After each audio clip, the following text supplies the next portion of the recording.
From Elanco, this is Rediscovering the Power of Healthy Animals, the podcast that explores how healthy animals, from cats to cows, can help us overcome some of today's most critical challenges. I'm your host, Michelle Calvo-Lorenzo. You're listening to Episode 5, Rediscovering the Power of Healthy Animals, Why Healthier Animals Matter. So far on the show, we've discussed unlocking solutions to some of today's biggest global challenges with the power of healthy animals, like challenges related to our physical health, mental health, and the health of the environment. In this episode, we're discussing why healthier animals, both food and companion animals, matter. I'm joined by the Executive Vice President of Elanco International, Dr. Ramiro Cabral. I'm joined by Elanco's Executive Vice President of Elanco International, Dr. Ramiro Cabral.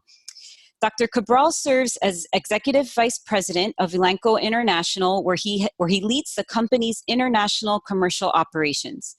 In more than 20 years with Elanco, Dr. Cabral has served in diverse roles, from technical sales at Elanco Argentina to global marketing manager. He has a doctorate in veterinary medicine degree at UNICEN Argentina, and prior to joining Elanco, he worked on his family's farm and served as a consultant in the veterinary and agribusiness industries. It's so great to have you join us today, Dr. Cabral. Thank you. I'm very excited to be here today and discussing a topic that I believe is really, really important. Great. So let's begin with the question of this podcast. So the question is, why do healthier animals matter? Well, you are asking a veterinarian, and my father is a veterinarian, my brother is a veterinarian, my wife is a veterinarian, so healthier animals matters to me a lot. I think healthy animals help with healthy people and with healthy planet. And that's both in livestock and in companion animals. I can give you a few examples there are some diseases, let's say in chickens, coccidiosis. If you prevent coccidiosis, then you have healthier chickens, you have less mortality or less disease, and that creates more efficient uses of resources to create more protein. But also people need protein in the diet, and children with cognitive development is well improved when they have protein in the diet. So that's an example of healthy animals, healthy people, healthy planet. So Dr. Cabral, you mentioned coccidiosis in poultry. Can you give us some more basic information on that and maybe some statistics around what you're finding in that area? Yes, of course, thank you. Coccidiosis is a disease that is very, very prevalent in all production systems. So for broiler productions, different production system is a very, very prevalent disease. Preventing it's improved the intestinal health of chickens. It's reduced their food lesions. It's improved their well-being.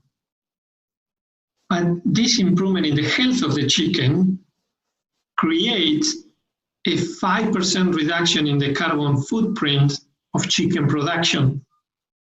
That's an example for Europe. That represents 12,000 cars. That represents the land of Northern Ireland not being needed to produce the same amount of chicken to feed Europe. So those metrics are clear examples why healthier animals help with healthier people and healthy planet. Yes, that is such a wonderful connection that I know with this Animal X Factor narrative, we're trying to make that connection for us at Elanco, but then also everyone in society, connecting all of these issues and how animals can truly help benefit people well-being, animal well-being, but also for the planet. Absolutely. So for now, Dr. Cabral, can you tell us why focusing on having healthier food animals is important, such as the example you just gave us with coccidiosis? Do you have any other examples you can give us? Yes, so in general, why this is important for the world is by 2050, global demand for protein will grow by 76%. natural resources will not grow that much. On the flip side, the OIE has declared that 20% of potential food is lost because of livestock disease before entering into the food chain. So those things are very important data points why healthier animals helps feeding the world better and protecting the planet better. So yes, what you're saying here really, really makes sense. And I think this is critical to everyone. But I'm assuming that this focus on productivity can also really help in those emerging economies across the globe. Can you talk to us a little bit about that? Yes, for example, we know that livestock is a top 3 tool for people to emerge out of poverty in Africa. And we know that animal health is critical for those livestock small farmers, and it can change their lives. I have seen also for the planet in Latin America, cattle in Latin America, they can process grass in land that cannot be used for crops. And that is a very efficient way to create protein for people healthy diet in land that cannot be used for crops. I have seen the south of Chile economic development thanks to the salmon production and export around the world. And salmon is super healthy protein, and you can see the development benefits in the economy of Chile as a very clear example. But it's not only in emerging economies. I have been, because of my job, working in Europe a lot as well. And when I was visiting a dairy farmer in Ireland, and we were talking about preventing ketosis, a disease that is very costly also for dairy farmers around the world. And when I asked, well, we have some tools. What's the benefit for you to prevent ketosis and to have a better transition cow health? His answer surprised me, and he said, maybe I will have a little bit more time and I'll be able to take my kids to school a day a week. So it's not only for the well-being of emerging economies, it's also in the developed world, animal health and livestock health is critical.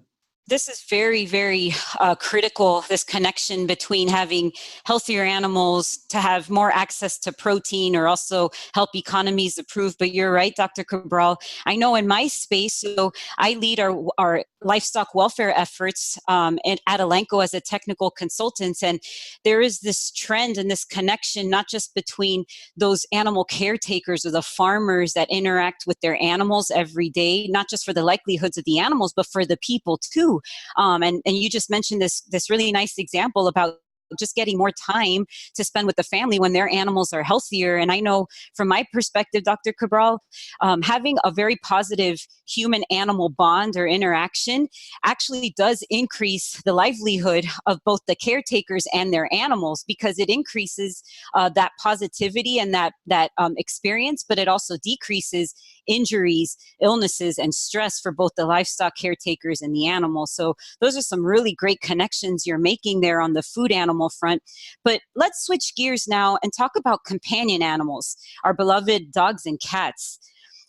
We all care that our pets are happy and healthy, but what's the real impact of healthier pets from your perspective?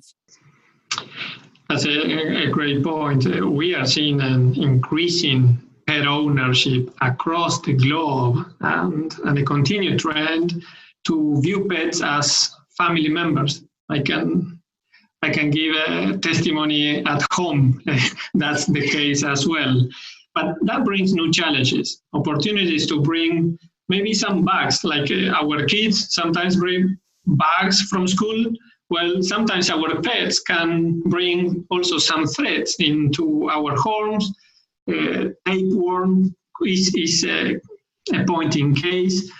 I remember my childhood, and my father was obsessed with us washing our hands after playing with the dog. And every dog in his clinic had to be treated for tapeworm. And I never understood when I was a child the why, but I clearly remember. And it was that, just to prevent a threat. Later in my life, I made a friend at college, and I learned that he had lost half of his lung to one of these threats. So it was great to know that keeping our dogs healthy keeps our families healthy and focus on the happiness of the bond versus on the potential concern of bringing it back home. Yes, it's really important to ensure that pet owners, as all pet owners across the globe, we're protecting not just our animals, but ourselves and our families. And I know that's definitely something for myself and my husband to think about the next time our dog jumps into our bed, and our cats as well. We're not veterinarians, but you're right. These threats are very important, and maybe we lose that connection sometimes. As you said it, as a child, you never understood why, right? And sometimes we don't always make that connection. We treat our pets as family members, but we don't make that connection, and that there are constant threats that can enter our home and our families. And so it's really, really important to really understand those challenges. So what about the benefits, Dr. Cabral, to our pet owners in having healthier pets? Very good point. The good news is our pets are living up to 20% longer these days, thanks to the taking care of their health. Healthier pets means more active pets, which means more active pet owners. Healthier pets bring psychological benefits to pet owners. Service dogs and therapy animals, they are a phenomenon, a new phenomenon that is changing people's lives. Now, disease prevention, like vaccines or parasiticides, taking care of these pets enables the benefit that pets brings to our life. I know that at home, when I go jogging with Joey, our pet, I run faster. I know that when Joey is at home, my kids watch less TV and they smile a lot. So those are examples on daily life that I can call as an example here. But yes, healthier pets help us to be healthier as well. Absolutely. I know from my perspective, our dog Coco, she's a little older, she's more senior. And so that we really push hard to make sure she gets the appropriate exercise to keep her as young as I possibly can. And so that in fact keeps me healthier as well and active more than I try and do just on my own. So I can definitely relate to that, as well as I'm sure our listeners too. So thank you for all of these wonderful thoughts and insights. And before we wrap up, I'd like to ask you our fast 5 questions, which are 5 questions that help us get to know you a little bit better. So I will start with the first question here, Dr. Cabral. First question is, how would you describe your job in one sentence? In one sentence, I would say that is supporting, empowering, and challenging our teams to create a great customer experience. Customer experience for veterinarians, customer experience for farmers, customer experience for pet owners. Great. So number 2, what is your favorite animal? I have 3. Okay, let's hear all 3. Why not? Is the cow, the horse, and the dog. Great choices. Those are similar to mine. So number 3, who is your hero or role model in your industry? On this one, I have to say that it's my dad. I was raised in the back office of a veterinary clinic. He was in charge of bromatology he was a veterinarian, but was in charge of bromatology for the town. I saw firsthand the work ethics of starting 5 a.m. and finishing 10 p.m. every time that a farmer needed him. So I think it is my dad, incredible work ethics and professionalism. Great role model. So 4th question, what are you listening to right now or reading right now? I'm reading a book that is called The Good Life, and it's about balancing our life as a whole. And it's about ensuring that we have time for work, but we have time for family, we have time for health, and that we put things in context. That's great. I'm sure many of us can benefit from reading that as well. And last question for you. What is today's greatest challenge that animals can positively impact?